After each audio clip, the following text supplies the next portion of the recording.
और निज कृत कर्म भोग सब भ्राता। कोई किसी को सुख दुख देने वाला नहीं है, अपने ही किए हुए कर्मों का फल आप भुगतते। तो अब आज से किसी दूसरे के ऊपर दोष मत लगाना, बंद कर देंगे, दोष लगाना बंद कर देंगे। ये तो आसान काम नहीं है, लेकिन थोड़ा प्रयास करना जरूरी है। ये आदत बन चुकी है। क्या बन गई है? आदत। क्या बन गई है? आदत। दूसरे पर दोष लगाने की आदत बन गई है। ये जल्दी बदलने वाले नहीं है, लेकिन फिर भी प्रयास करेंगे। महापुरुष कहते हैं अगर आप प्रयास कर सकते हैं, और प्रयास से सब कुछ संभव है। बोल वृंदावन बिहारी लाल की। आप अगर प्रयास करेंगे तो लोग प्रयास करके माउंट एवरेस्ट पे चढ़ जाते हैं। क्यों?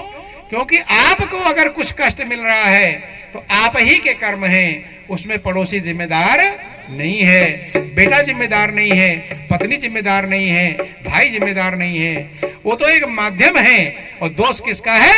आपका है, आपके कर्म का है। क्योंकि प्रभु ने इस संसार को कर्म प्रधान बनाया। कैसा बनाया? कर्म प्रधान। कर्म प्रधान विश्व रचि राखा, और जो जस करे सो तस फल चाखा। नहीं को सुख दुख कर दाता, और निज कृत कर्म भोग सब भ्राता। अगर एक फार्मूला आप समझ लें तो बहुत समस्या हल हो जाएगी, बहुत समस्याएं हल हो जाएंगी। जैसे आपको कोई परेशानी आती है तो दूसरे पर मरना चालू कर देते हैं, नहीं चालू करते कि इसने मेरा काम बिगाड़ दिया, इसने बिगाड़ दिया, इसने उसने कुछ नहीं बिगाड़ा है। बिगाड़ा आपके कर्म ने। किसने बिगाड़ा? आपके कर्म ने। और अगर ये समझ में आ जाए तो दूसरे पर दोष लगा रहे हैं तो एक पाप कर्म से बच जाएंगे आप। थोड़ा भोगना कम हो जाएगा। कम होगा कि नहीं होगा? कम हो जाएगा बंधुओं। और अपना कर्म समझेंगे तो ज्यादा बेचैन नहीं रहेंगे। क्यों? सोचे कि भाई मैंने कभी कुछ किया होगा तो आज मुझे भोगना पड़ रहा है, मैंने ही किया है, ऐसे समझ लो।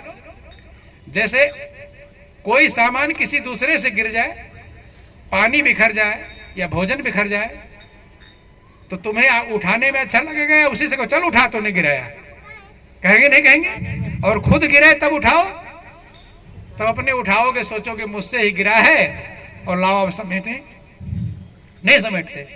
बोलो वृंदावन बिहारी लाल की। आप अगर समझ जाएं जो मैं फल पा रहा हूं, दुख पा रहा हूं, मेरे कर्म हैं, तो बहुत बड़ी राहत आपको मिल जाएगी। उसी कर्म के फल को आप आसानी से पार कर जाएंगे। क्या कर जाएंगे?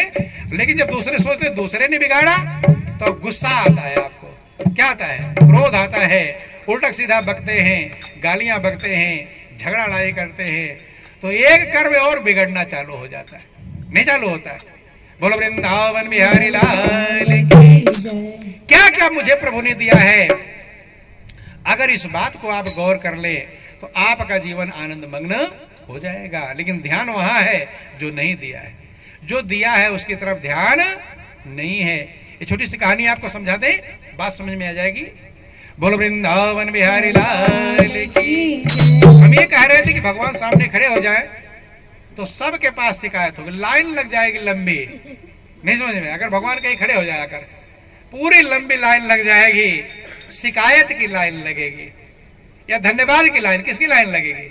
धन्यवाद की या शिकायत की? शिकायत की लाइन लगेगी। कोई कहेगा सबके पास कुछ ना कुछ कमी है। कमी है कि नहीं? सब उन्हें शिकायत लेकर पेश करेंगे।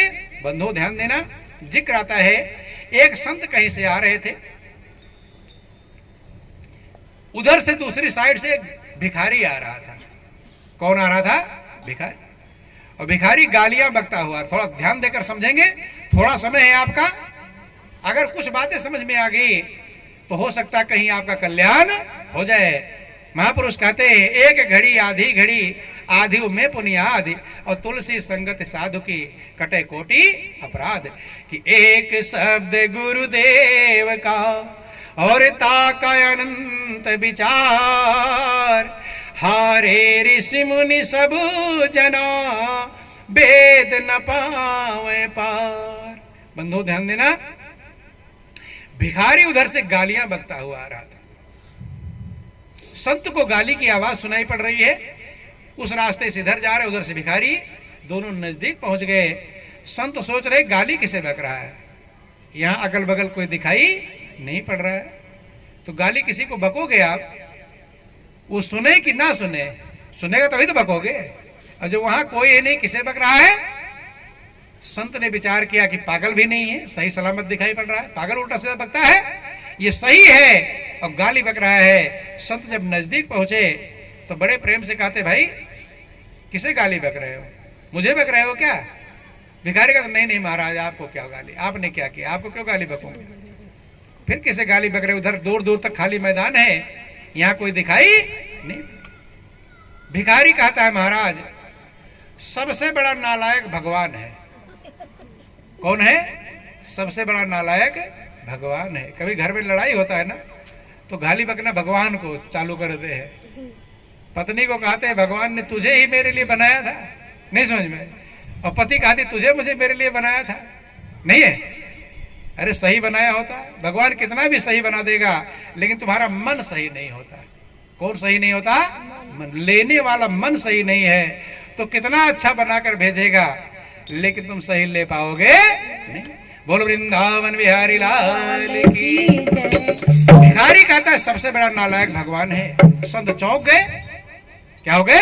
चौक। जिस मालिक की हम दुआ करते हैं, वंदना करते हैं, याद करते हैं, जिसके प्रेम में मगन होते हैं, और उसको क्या कह रहा है? ये सबसे बड़ा नालायक कौन है? भगवान। संत ने पूछा कि भाई क्या बात है, क्या किया है भगवान ने? भिखारी कहता है, न खाने को अच्छे अन्न दिया, न पहनने को अच्छे वस्त्र दिए, न रहने को अच्छा मकान दिया है, न ऐशो आराम के सामान दिए हैं, बनाया ही क्यों? कुछ लोग ऐसा भी कहते हैं कि जब मुझे नहीं देना तो मुझे बनाया क्यों? कहते हैं। बोलो वृंदावन बिहारी लाल की। संत उसके भाव को समझ गए, भिखारी कहां पर है, किस स्तर पर पहुंचा हुआ है, किस क्लास में की पढ़ाई पढ़ रहा है। संत इस बात को समझ। संत ने कहा, भाई भगवान ने तुझे कुछ नहीं दिया? कह नहीं। संत कहते हैं, मैं तुझे 1 लाख रुपया देता हूं। कितना? 1 लाख। तो पहले का 1 लाख आज जैसे 1 करोड़ समझ लो। क्या समझ लो? आज की कहानी समझो तो 1 करोड़ समझ लेना। ये पहले की कहानी है। तो 1 लाख उन्होंने कहा कि मैं तुझे 1 लाख रुपया देता हूं। 1 लाख जैसे आपको कोई 1 करोड़ में दे रहा हूं, तो 1 करोड़ में आपका बहुत सारा काम बन जाएगा। नहीं बन जाएगा भाई? मकान भी बन जाएगा, गाड़ी भी आ जाएगी, खाने पीने के सामान हो जाएंगे। 1 करोड़ में मीडियम में, ज्यादा बहुत बड़ा तो नहीं, लेकिन मीडियम में आपका सब काम लगभग हो जाएगा। बंधुओं, भिखारी गदगद हो गया, खुशी का ठिकाना नहीं रहा। कहता है कि महाराज, मैं आपके एहसान को जिंदगी भर भूलने वाला नहीं, जीवन भर आपके एहसान को मानूंगा, आपका गुणगान करूंगा, आपकी महिमा गाऊंगा, अगर आप मेरे पर कृपा कर देंगे और मुझे 1 लाख रुपया दे। संत कहते हैं, मैं तुझे 1 लाख रुपया देता हूं, लेकिन उसके बदले तो मुझे दोनों आंखें अपनी दे दे। क्या दे दे? दोनों आंखें। भिखारी सोचने लगा कि दोनों आंखें दे दूंगा। अगर आप सोच लो इस बात को, क्योंकि सत्संग में सुनाया जाता है ना, वो भिखारी के लिए नहीं सुनाया जा रहा है, वो आपके लिए सुनाया जा रहा है। ये तो भिखारी की कहानी है, लेकिन कहानी किसकी है? आपकी है, क्योंकि आप बैठे हुए हैं, यहाँ भिखारी नहीं है। ध्यान देना। बोल वृंदावन बिहारी लाल की। आप अगर अपने मन से सोच लो कि मेरी आंखें दोनों अंधी हो जाए, तो कितनी बड़ी समस्या खड़ी होगी। समस्या खड़ी होगी नहीं खड़ी होगी? कितनी झंझट आएगी, इसका हिसाब सही तो तब समझ पाओगे जब सही में अंधा हो जाएगा। सही नहीं समझ पाओगे, लेकिन सोचने से भी कुछ समझ में आ सकता है। बंधुओं, विचार करो कि आपकी आंखों से दिखाई पड़ना आज से बंद हो जाए तो कितनी झंझट खड़ी हो जाएगी। ना आप टीवी देख पाओगे, ना मोबाइल देख पाओगे, ना बेटा बेटी देख पाओगे, ना पहाड़ों पर घूमने जा पाओगे, ना कहीं टूरिस्ट में जा पाओगे।